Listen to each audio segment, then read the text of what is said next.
Okay guys, good morning. And as you know, this channel is much more than just talking about inventory and housing and how that whole thing's going. What I wanted to do is go into some more of some of the other occurrences that happen around here. And one of the big ones that just happened, this used to be where the Chiquita Lock was. And as you can see, it opens things way up. Lots of different ways to get in and out of here now. You can see how wide this is, and you can still see how fast that current goes. Imagine this being maybe a quarter of what it is now, and how fast that water gets ripping through there. You can see it in one of these prior videos, how much it moves the boats, but now they've got all this space. This sheriff's boat with his triples out here obviously can move this thing around pretty good, but he's just been hanging out there, spinning the boat around, not being pushed anywhere. So this is kind of nice to see. And I know that all you boaters that were trapped behind this lock for all these months waiting for it to finish, you're probably thrilled. By the way, just to give you some information, they are getting a permit to dredge because the sides of this up against this seawall are about 4.5 feet. It gets up to as much as 8 and 9 feet over by the mangroves. What they're going to be doing is they're going to also put some oyster beds down, and they're going to do 3,000 mangrove plants to kind of make up for what's being taken out here. But these are some of the improvements that are going on in this area. Now, it took years and years and years. Anybody that's been around, comment down below how long you think it's been since they started talking about this project before it actually happened. And this is why when people ask me about things like the Seven Islands project and Coral Grove, the new Walmart on the west side, Lee Health's property on the west side, I can't report anything and tell you what's going on until they actually start it. And this is an example of why. But now, everything's opened up, everybody's very happy, and we're gonna get onto a couple other challenges and issues and problems that are being fixed right now in the Cape. So hang on there, we're gonna get there next.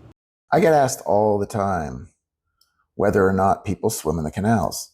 And I caught this image the other day. Somebody posted this, and that is about a 10+ foot sawfish. Now, will sawfish hurt you? I don't know, but I will tell you, you can see these little barbs on the side of their snout. Another point I want to make to you guys is our waterways here can be dangerous, and it's not just the ways that you're thinking. I mean, if you're not petting the alligators, or you're not swimming with the alligators, or you're not golfing with the alligators, or trying any other way to touch them or be around them, then that's one hazard you don't have to worry about, right? But there's other hazards, and these hazards have nothing to do with animals. They have to do with the people, driving habits, and maybe not even understanding the scenario they've put themselves in. We're going to be talking about that and a few other things to keep you safe in your time in Cape Coral, Florida. Okay, well, we're on to a section that I have to show you for a particular reason. The roadways of Florida, of Cape Coral, Florida, have gotten rather dangerous lately, and there's a number of reasons for this. Part of it is the canals. Obviously, we have a ton of water around us. Many people really don't even know how to navigate it. But there's another cause for concern. You know Burnt Store Road, if you've ever been here before. It's one of the well-traveled roads between Cape Coral and Punta Gorda. And this particular roadway has a stretch of a few miles that is still one lane in each direction. Kind of like this road that we're on right now. See how this is just one lane on each side? They have a bike lane on each side, and they have a median. So that median kind of keeps the cars away from each other, right? Burnt Store Road doesn't have that on that section, but every other part of it has 2 lanes on each side and a massive median in between. So it helps eliminate some of those issues. There were 2 accidents recently where there were fatalities. One was a father-son, the other was I believe an elderly woman. Both were in crashes that led to this. So one was where it was 1 lane in each direction, another was where it was the 2 lanes, and it was going around a curve.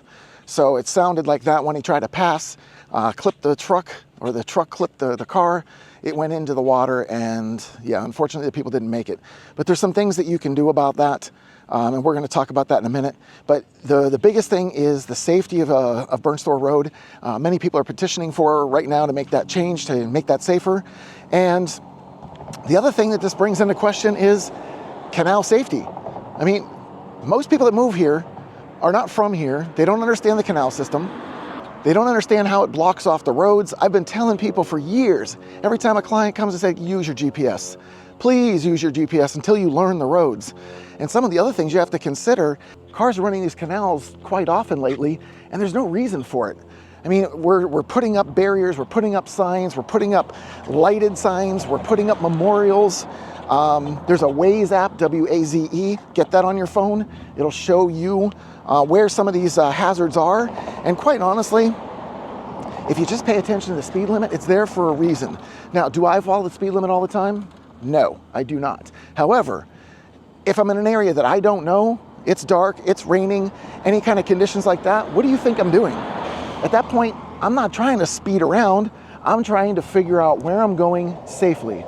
As much as we try to help with these hazards, they continue to happen. One piece of advice I can give you is I've got this flashlight that's in my truck, and it has this little switch on it. And unless you knew what we're talking about right now with breaking windows to get out of cars when they go into the water, this little tool, you pop this button, and this little sharp pointed metal piece pops out the side, and now I can take this thing and I can break the window and get out. Okay guys, I said I would show you this tool. It's actually a lot cooler than I thought it was, but this is the little tool I was mentioning about if you happen to go into the water here.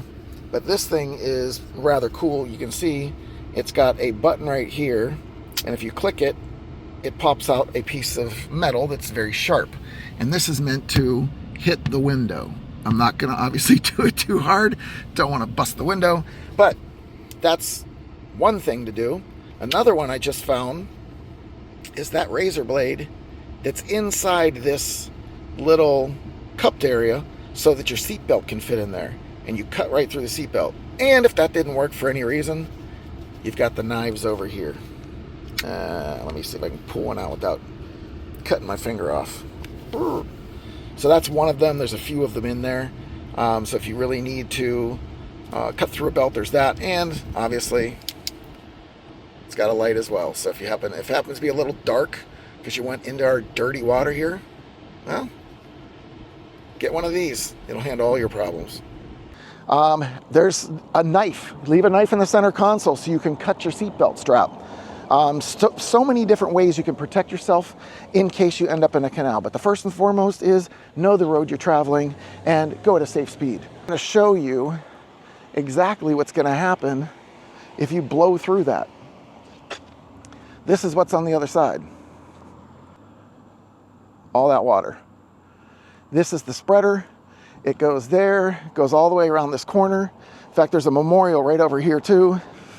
Okay, another thing that we want to pay attention to is something that the police officers are referring to blocking the box. So you know when you come up to a red light, you've usually got 3 lanes, 2 that are going straight, of the one on the right that turns right, the one on the left turns left.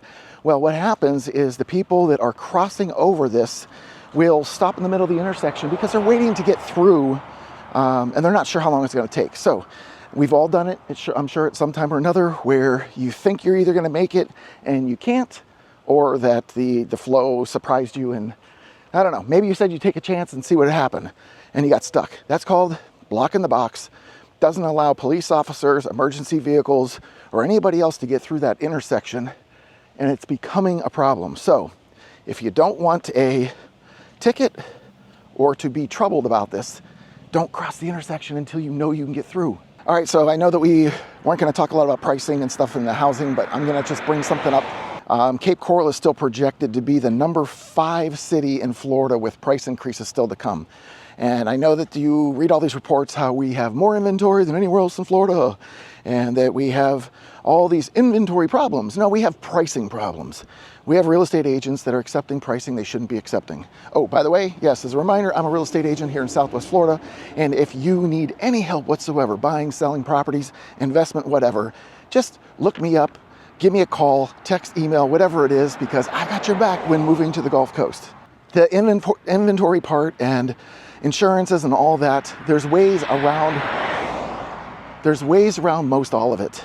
If that's your big hot button is the expense, then we'll make it fit for you. It's just finding the right scenario. The reason why we're still number 5 in pricing that is going to increase is because cities like Miami, Tampa, Orlando, Jacksonville, they're all more expensive than we are, and people are coming from those places. So when you see all these reports saying, oh my gosh, people are fleeing South Florida at an alarming rate. Yeah, they're fleeing to another part of the state. Nothing says they wanted to leave. It just says that they want a better economic situation. And the West Coast is better than the East Coast. North Florida is cheaper than the South Florida. So it's just a matter of what fits your lifestyle and what your budget is. The other reason why Cape Coral is so popular and prices to increase still is because we are very low with HOAs here, meaning there aren't going to be a lot of extra rules and stuff to follow. On top of that is that this is a very friendly place for Airbnb. Now, that could be a blessing and a curse. It was a blessing for a long period of time because we didn't have enough rentals for people and short-term rentals. And one of the advantages of Airbnb is I tell my clients all the time, come down, stay in a home like the one that you want to buy. That way you'll know exactly what to expect. So if you're looking for a golf access, direct golf access, bridges, no bridges, stay in a home that's most like what you want so that you know what to expect when you get here. But these Airbnbs, right now we've got a surplus of Airbnbs, but again, if you've got a really nice one in a good location, it's gonna rent out no matter what. People are still coming to Florida, they visit all the time, and when you hear the numbers that come through our airports here in a minute, they're expanding both of them, and I'm gonna tell you a little bit more about why they're expanding and why they're spending so much money to make that happen. Now, if you want to get a home affordably, first start with a competent realtor. You're going to be looking at things like flood maps, and you're going to be looking at age of home, and you're going to look at condition, see what the market's doing around it. We've got a scattergram that Eric just built, and we're going to be talking more about that next week. The scattergram, what it's going to do is it's going to take all the data from the last 2 years, and it's going to break it down by listings, sales, pendings, withdrawn from market. It's going to give all the pricing and exactly where the price of that home should be in today's market. This is going to be all shown to you next week, but it's going to show also that we know almost exactly where we should be offering on a home, and even better, we know exactly where we should be listing a home.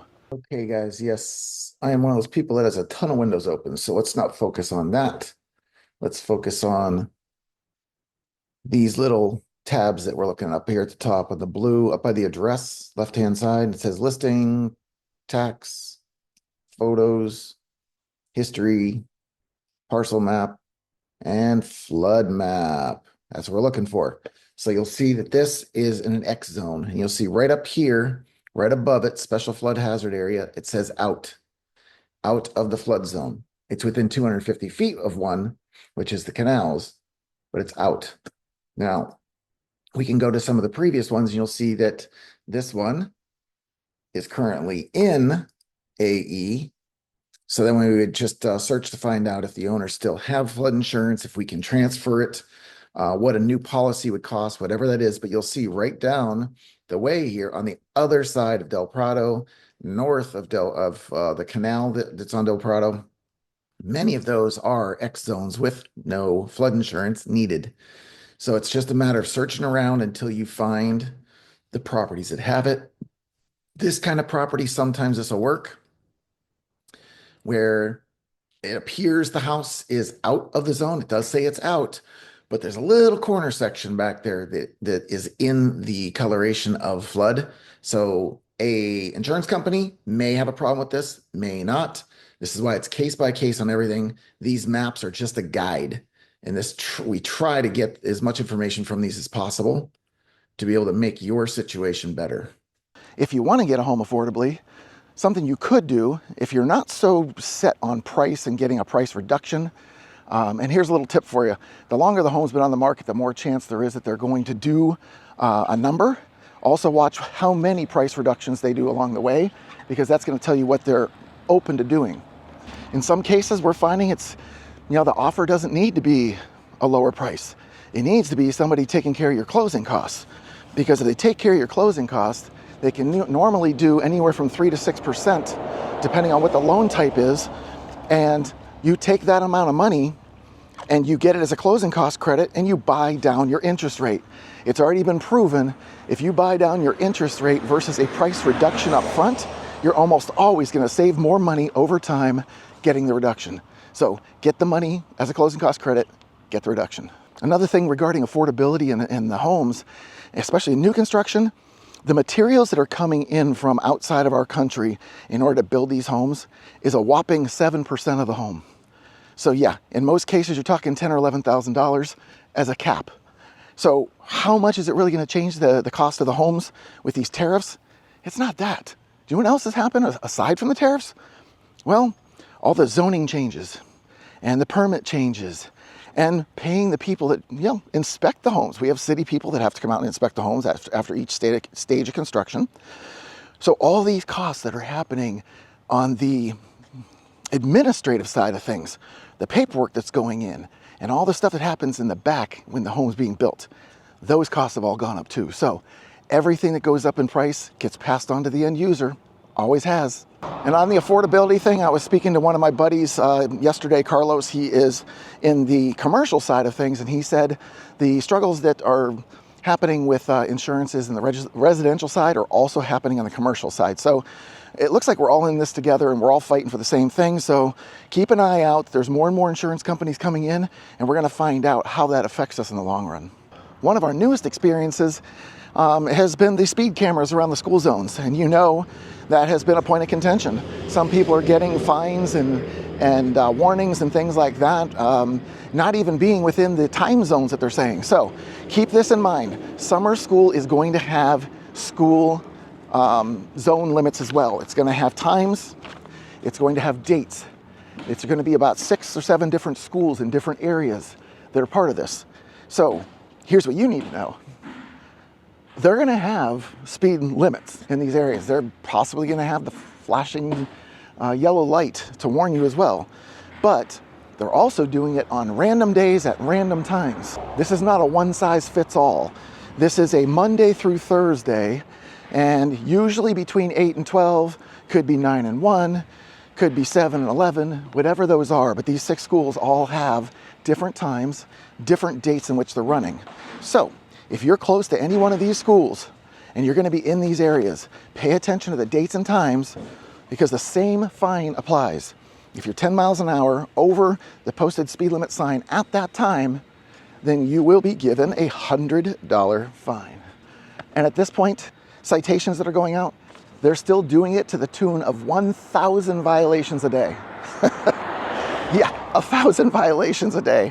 That was when school was in service. I don't know what's happening right now, but these numbers should change because there aren't as many people running through these areas since the kids aren't in school, but you just don't know. So one thing to note is that as recently as yesterday, there's areas here that are getting flooded already just from the rainstorms. We know it can happen because we know much of our area is a flood zone, but we now have flood maps and we have ways to look around this. Homes are being elevated. New homes are definitely being elevated. So there's ways around all of this in order to keep you out of the flooding areas, but the most important one is talk to somebody competent and can guide you. We'll look at neighborhoods. We'll see what the reports are like. We'll talk to the agent and the owners and find out what exactly is going on there. Heck, if we have to even go into the neighborhood and talk to the neighbors, we're going to do that too. Literally, we're going to turn over every stone to make sure that you're in the perfect situation for you. Now, the next thing we're going to be talking about is the airline expansion and how much and how big they're going to get. And the reason why is the 1.4 million people that are expected to move into Florida by 2030. 1.4 million. We're going to need some more airports or bigger airports to support that. The Punta Gorda Airport, $44 million being spent on this. It's going to add 10 additional gates. It's going to add, I think, a Wolfgang Puck and some other concessions. It's going to disrupt the entire 28,000 square feet that's there now. They're increasing it by another 50,000. So this is going to be a much larger airport. As it is right now, they do about 1.9 million in passenger travel into Punta Gorda. So that number can certainly expand. Now, RSW, their project is going to add a Concourse E, and that one is going to be $1.1 billion. Yes, with a B. In that build, they're going to have 14 new gates, obviously plenty of new concessions and things like that, because they handle currently, in today's day and time, 11 million people a year. So yes, we need to expand these airports, give more options to people. More airlines will probably come in, giving more times and more options. Another recent change is we have banned smoking and vaping anywhere in a state park or a local park or a beach. It's banned everywhere. And previously it was banned to indoor structures at these facilities. Now it's for everything. So smoking or vaping, I'm just gonna say, they're probably gonna, at first, maybe give some warnings, but I will tell you, anywhere from $100 to $300 for the first 3 offenses. So 100 for the first one, second one gets 200, third one gets 300 from there. I don't know where it goes. They'll have to consider some stronger penalties at that point to get people to stop.